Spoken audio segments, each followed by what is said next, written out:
Hi and welcome everyone to your own channel self help astrology.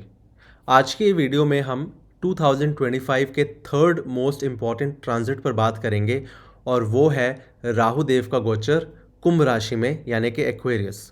अब ये transit होएगा मई 2025 और ये जो राहु देव इसमें आ रहे हैं क्योंकि ये 1.5 साल में एक राशि को कवर करते हैं तो 1.5 इंटू 12 तकरीबन 18 साल बाद ये पूरा चक्कर लगा के वापस कुंभ में आ रहे हैं। राइट। तो हमेशा की तरह हम इस वीडियो को 2 पार्ट में डिवाइड करेंगे कि सबसे पहले मैं आपको कुंभ राशि की बताऊंगा सिग्निफिकेशन, फिर राहु देव की बताऊंगा, ये पहला पार्ट, और फिर दोनों की कंबाइंड इफेक्ट को हम देखेंगे इंडिविजुअल लेवल पर और वर्ल्ड लेवल पर। और हमेशा की तरह जो असेंडेंट वाइज वीडियो है वो इस वीडियो के बाद में अपलोड करूंगा। तो चलिए शुरू करते हैं। सबसे पहले टॉकिंग अबाउट कुंभ राशि यानी कि एक्वेरियस। अब अगर हम बीपीएचएस की बात करें जो कि है बृहत पराशर होरा शास्त्र, तो उसमें क्लियरली लिखा गया है कि जो कुंभ की अगर आप सिंबोलॉजी देखें वो क्या है, he is a man, right, and he is carrying a kind of a Kumbh, या उसे हम कहते हैं हिंदी में घड़ा, राइट, वो कैरी कर रहा है और उसमें से पानी छलक रहा है बाहर। That is the symbology of a Kumbh. अब इसमें वैसे थोड़ी कन्फ्यूजन आ सकती है कि शायद ये जल तत्व से रिलेटेड तो नहीं है राशि, लेकिन वो जो जल गिरता हुआ बाहर है वो जल तत्व नहीं दिखाता। नंबर 1 ये है वायु तत्व राशि। तो आप देख सकते हैं यहाँ पे एक इनिशियल लेवल में थोड़ी सी कन्फ्यूजन है और वो मैं अभी शेयर करूँगा क्यों। अच्छा, अब जो आदमी के घड़े से जल गिर रहा है, राइट, जो उसकी है अपनी सिंबोलॉजी है, ना वो उसको रोक रहा है ना कुछ कर रहा है, वो सिर्फ गिरने दे रहा है। तो इससे क्या इंटरप्रेट होता है कि सबसे पहले ये जो राशि है ये रिसोर्स शेयरिंग के लिए बनी है, right, this is made for masses. तो कुंभ इसलिए जो काल पुरुष की कुंडली में 11वें घर को डिनोट करते हैं वैसे, तो 11th हाउस, 11th राशि जो कुंभ है वो क्या दिखाते हैं, it shows large organisations, it shows large social circle, friend circle, मतलब large groups of people, that will be a correct word to say actually. फिर इट शोज योर विशेस, आपकी इच्छा क्या है, ये आपके इनकम को दिखाता है, आपके बड़े भाई बहनों को दिखाता है। और साथ ही साथ जो कुंभ राशि है ना, it is highly, I would से, इंटेलेक्चुअल, और इसमें ना मतलब एक टेक्नोलॉजिकल राशि है, मतलब इसमें डेप्थ है कि अगर इसमें कोई अच्छे प्लैनेट हों, specially like Rahu, these people can go to sorry depth of that of their interested subject matter. मतलब जैसे कि अगर कोई प्लैनेट मीन में है या पाइसेस में है तो वो एक स्पिरिचुअलिटी से कनेक्शन होता है, राइट। वो प्लैनेट आपको मतलब इतना टेक्निकली कोई बात नहीं बता पाएगा, right, that will be more related to spirituality और that might go above your head. But अगर कोई प्लैनेट कुंभ में बैठा है, that will tell you the exact logic behind each and everything. अगर आप उससे पूछोगे तो इतनी एडवांस ये राशि होती है, राइट।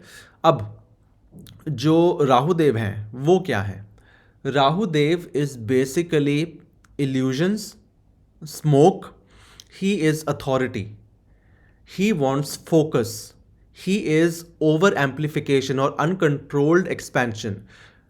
अब एक्सपेंशन जो है वो जुपिटर भी हैं, बृहस्पति भी एक्सपैंड करते हैं, लेकिन that is a gradual expansion, या with time, with knowledge and everything. But Rahu is uncontrollable, right. और जिस भी राशि में जाते हैं या जिस प्लैनेट के साथ ये बैठते हैं, उस राशि को, सिग्निफिकेशंस को, या उस प्लैनेट को ये मल्टीफोल्ड एम्पलीफाई कर देते हैं, ठीक है जी। और क्योंकि ये स्मोक को भी दर्शाते हैं और ये इल्यूजन्स के भी कारक हैं, तो this actually creates illusion in people, right. कई बार एक टेंडेंसी रहती है कि कुछ स्पेसिफिक एरियाज ऑफ कुंडली में अगर राहु बैठे हैं तो I mean a person can be Sheikh Chilli, वो कहते हैं ना ख्याली पुलाव बनाना, a person can become that, ठीक है जी। तो ये राहु के सिग्निफिकेशंस हैं। और राहु मतलब इतने अथॉरिटेटिव हैं कि वो मतलब परवाह नहीं करते, ठीक है ना। सूर्य है तो मैं सूर्य को भी ग्रहण लगाऊंगा, चंद्र है मैं उसे भी ग्रहण लगाऊंगा, मेरी एक अपनी पैरेलल गवर्नमेंट चल रही है, I don't give a damn about anything. This is Rahu's agenda, clear cut. और पहली बात और एक इंपॉर्टेंट बात, राहु और केतु हमेशा किसी भी कुंडली में वक्री चलते हैं, मतलब अगर सारे प्लैनेट फॉर एग्जांपल राइट को चल रहे हैं तो वो दोनों हमेशा ही उल्टे चलेंगे, वो कहेंगे हम दोनों लेफ्ट को ही चलेंगे हमेशा, ठीक है जी। और केतु और राहु हमेशा ऑपोजिट होते हैं। अगर अभी फॉर एग्जांपल राहु आ रहे हैं कुंभ में तो केतु हमेशा रहेंगे उसके डायरेक्टली ऑपोजिट सिंह यानी कि लियो राशि में। तो ये भी आपको बात क्लियर होगी, और ये हमेशा दोनों ऑपोजिट साइन में ही रहते हैं, राइट।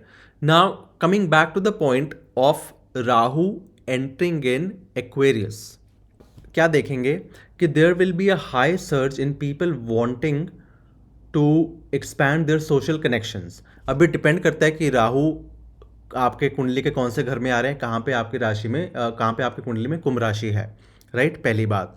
दूसरी बात ये जाननी ज़रूरी है कि राहु का हमेशा एक एजेंडा होता है, राइट। अब जैसे कि आपको पता है कि कुंभ राशि जो है इसके दो रूलर हैं, एक हैं शनि महाराज और एक है राहु जी।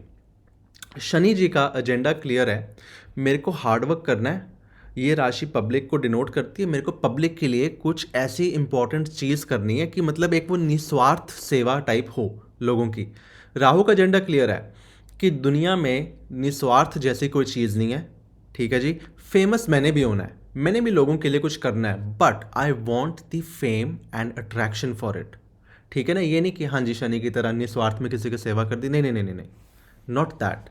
I want it done quickly with fame and doing something grand, right. हमेशा याद रखना राहु हमेशा ग्रैंड चीज़ों में बिलीव करता है।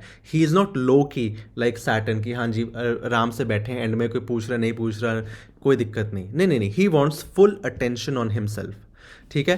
तो ये राहु की एक खास बात है। तो अब पहली बात तो ये होगी।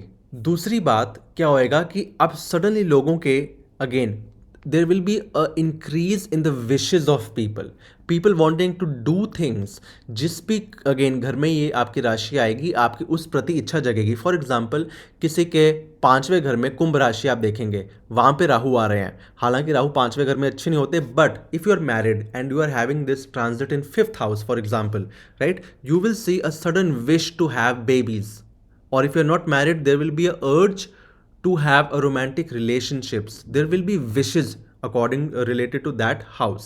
अगर इस सेवंथ हाउस में आ रहा है, again not a good house for Rahu, but you will have a wish to get married if you are single, or you may have a wish to do a kind of a business again related to the domain of Rahu, plus it should affect or help masses, और ये कुछ ऐसा होना चाहिए जो दुनिया में कभी किसी ने ना किया हो। ये भी एक इंपॉर्टेंट थीम है। राहु को कुछ ऐसा चाहिए जो पहले कभी ना हुआ हो और मैं यूनिक रहूं, सबसे बड़ी ये चीज़। तो ये कुछ इंपॉर्टेंट थीम्स हैं। फिर फॉर एग्जांपल आपकी अगर मेष राशि ही है, राइट, सिंपल हम एक लेते हैं एग्जांपल, ये 11वें घर में आपके हो रहा है क्या ट्रांजिट, तो साथ ही साथ इन इफेक्ट के साथ आप ये भी देखेंगे कि there will be a wish that कि मेरे पास मल्टीपल सोर्स ऑफ इनकम हो। You will not be depending upon one kind of a income only, ठीक है। अब इसके बाद मैं आपको बताना चाहता हूं कि जो राहु है हट फिर के वो है illusion he, right. Rahu is cheating, Rahu is the bad boy of astrology. आपको पता होगा कि जब सागर मंथन हो रहा था तो जो स्वर्ण भानु राक्षस था, जो राहु केतु थे, एक ही आदमी का पार्ट थे, वो चुपके से असुरों से निकलकर देवताओं की लाइन में लग गए और अमृत पी ही लिया था गले तक, ठीक है ना। कि फिर विष्णु जी ने उनका वो किया, उनको डिकैपिटेट किया। तो आप ये देख सकते हैं कि कुछ ना कुछ चीटिंग, लाइन तोड़ के आना। तो जो राहु कुंभ में है ना, he will not follow rules and regulations. वो कहेगा सब भाड़ में गया, मुझे अपना काम कराना है बाय हुक और by crook, I simply don't care. ये भी एक राहु का एजेंडा है। अब ये गोचर आपको लिए ये तो हो गया बेसिक, लेकिन ये आपको अफेक्ट कैसे कर सकता है। फॉर एग्जाम्पल कुंभ में आपका सूर्य बैठा है, right. Surya is what, ego. Surya is the king of planet. अब राहु उसके साथ आके आपकी ईगो को इतना ही ज़्यादा इन्फ्लेट कर देगा, आपको लगेगा कि मैं राजा हूँ and I want everything related to that again house के signification, and it should be in my hands at any cost. अगर वहाँ पे मंगल बैठा है, right, you will have a violent urge to take that things related कि कौन से house में ट्रांजिट हो रहा है। तो इस तरह जो प्लैनेट हैं, जो बाकी प्लैनेट हैं, वो राहु की एनर्जी को इन्फ्लुएंस करते हैं, या वाइसा वर्सा कि राहु उनकी एनर्जी को इन्फ्लुएंस ऐसे करते हैं। अब राहु मैं बता रहा था आपको कि है तो illusion he at the end of the day. तो आपको ना ये एक चीज़ का बड़ा ख्याल रखना है कि अपने गोल के पीछे, चाहे वो जो भी गोल हो, आई होप कि ये सात्विक ही हो, पर अपने गोल के पीछे इतना पागल नहीं हो जाना कि राहु आपको बंधन में बांध दे, आपको सोते उठते वही ख्याल हो। ये राहु की एक नेगेटिव होने की टेंडेंसी रहती है, क्योंकि राहु को हम एक तरह से एम्प्लीफाइड वर्जन ऑफ बुध भी कह सकते हैं, जहाँ पे आपका इंटेलेक्ट और आपकी थिंकिंग अनकंट्रोलेबली काम कर रही है, राइट। तो उसे हम कहते हैं brain fog. Actually brain fog is a very good word, क्योंकि फॉग, स्मोक एंड राहु का ये कहीं ना कहीं कनेक्शन बन जाता है। तो Rahu gives you that brain fog कि दिमाग में बड़ी चीज़ें हैं और मैं सोची जा रहा हूँ पर एग्जीक्यूट नहीं हो रही।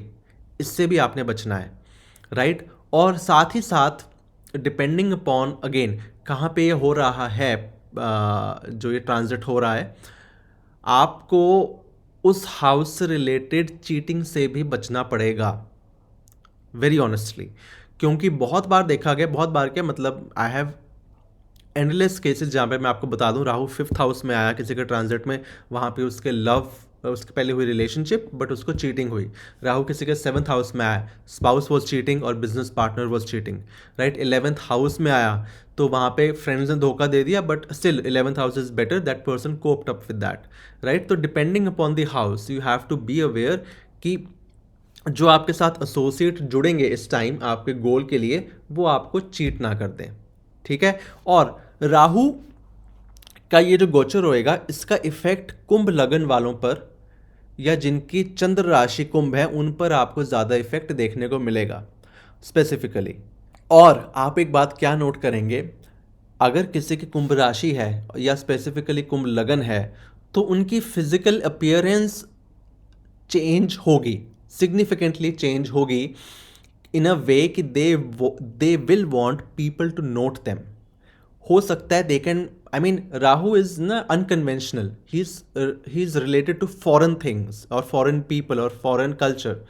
तो हो सकता है कि कुछ डिफरेंट करें अपने बॉडी के साथ, या तो पियर्सिंग करें कुछ, या अपने बालों का बिल्कुल स्टाइल चेंज कर दें 180 डिग्री, उन पे कुछ ऐसे नियॉन कलर टाइप लगा दें, या उनकी ड्रेसिंग सेंस ऐसी हो कि आपको लगे कि मतलब ये क्या है, ये how is this person changed this much, right. तो ये आपको कुंभ लगन वालों के साथ देखने को मिलेगा। एंड कुंभ लगन वाले वैसे they are social, depending upon, अगर कोई बहुत खराब कुंडली नहीं है, they are social, but now you will see them more actively and more they will have a sudden, जैसे अगर उनका सोशल लेवल 80 है तो वो 200 हो जाएगा, 250 लेवल होएगा, मतलब they will want to be involve everywhere, ठीक है ना। मैं यहाँ कनेक्शन बना रहा हूँ, वहाँ नेटवर्किंग कर रहा हूँ, ठीक है, कुछ मैं आइडिया की तलाश कर रहा हूँ कि मेरे साथ लोग जुड़े, मेरा गोल सक्सीड हो। तो ये थीम्स आपको देखने को मिलेगी, राइट।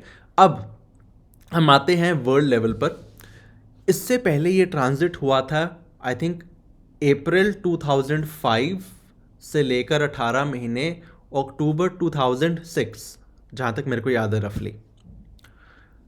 इन 18 महीनों में वैसे बहुत सारे इवेंट हुए थे, there were some negative event also, जहाँ पे कुछ कैटरीना के नाम से एक थी, सुनामी वगैरह आई थी, साइक्लोन आया था कहीं पे इंपॉर्टेंट रिलीजियस प्लेस पे कुछ स्टैम्पेड हुई थी। Any how, keeping that aside, दो इम्पॉर्टेंट मैं आपको जो इवेंट बता रहा था वो हुए थे, इवेंट हुए थे रिलेटेड टू मासेस और लार्ज ऑर्गेनाइजेशन इस्टेब्लिश हुई थी।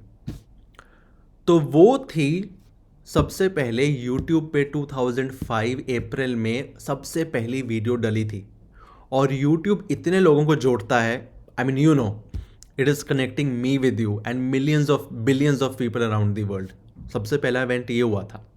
अगला हुआ था 2006 में, I think Twitter was launched for the very first time, again connecting people, and it was a goal कि मैं मतलब बड़े बड़े लोग वहाँ पे आएँ, अपने व्यूज़ ओपनली डालें। उससे पहले ये ऐसा कुछ प्लेटफॉर्म अवेलेबल नहीं था, राइट। तो these were two big social movement. फिर इसके बाद आई थिंक एक प्रोजेक्ट था, I was reading somewhere, the genome project. ये प्रोजेक्ट में कुछ डीएनए के बारे में कुछ खोजबीन थी एनी हाउ, लेकिन ये सबसे बड़ा एक प्रोजेक्ट था जिसमें काफ़ी कंट्रीज़ की कोलैबोरेशन से ये प्रोजेक्ट उन्होंने कुछ साइंटिफिक खोज की थी, again related to the human DNA. इसके बाद अब ये वाला जो एस्पेक्ट है डीएनए वाला, ये दिखाता है कि Rahu is also technical specification. वो चाहे तो किसी चीज़ की जड़ तक जा सकता है with his technical bent of mind, right. साथ ही साथ मार्स पे हमने रिकॉनेसेंस करके एक मिशन भी उतारा था to further study the topography of Mars, again a technological advancement. तो आप ऐसे ऐसे थीम्स देखेंगे कि दुनिया में सामने आएगी। अगेन बाकी प्लैनेट की भी इन्फ्लुएंस होती है, सैटर्न का अपना गोचर होएगा, जुपिटर का अपना गोचर होएगा 2025 में, उनका भी इफेक्ट होगा। बट राहु का ये इन एरियाज में आपको स्पेसिफिक इफेक्ट देखने को मिलेगा। एंड अगेन बहुत ही जल्द मैं केतु पे भी वीडियो बनाऊंगा, और एक 5 से 6 प्लैनेट का एक मिलन होएगा 2 महीने के लिए, आई थिंक 1-2 महीने के लिए मीन राशि में, उस पर भी वीडियो बनाऊंगा। And considering these positive effect of Rahu, अगला साल जो आने वाला है that will be, I would say, not for the click bait, but आप खुद देखेंगे that will be a game changer year and it will set the tone for many decades to come in the world, right. तो friends, ये था मेरा कुछ analysis Rahu का कुंभ राशि में गोचर के लिए, और अगले इसके 2 पार्ट वीडियो के आएंगे। और तब तक के लिए आप इस वीडियो को लाइक करिएगा, मेरे चैनल को हमेशा की तरह सब्सक्राइब करिएगा। मैं आप सभी के कमेंट पढ़ता हूँ, लाइक करता हूँ, और कोशिश हो सके तो मैं उनका रिप्लाई भी करता हूँ। और आप हमेशा इस व्यूअरशिप को बना के रखिएगा। I will bring new content and more videos for all of you. So हमेशा की तरह thank you and have a good day.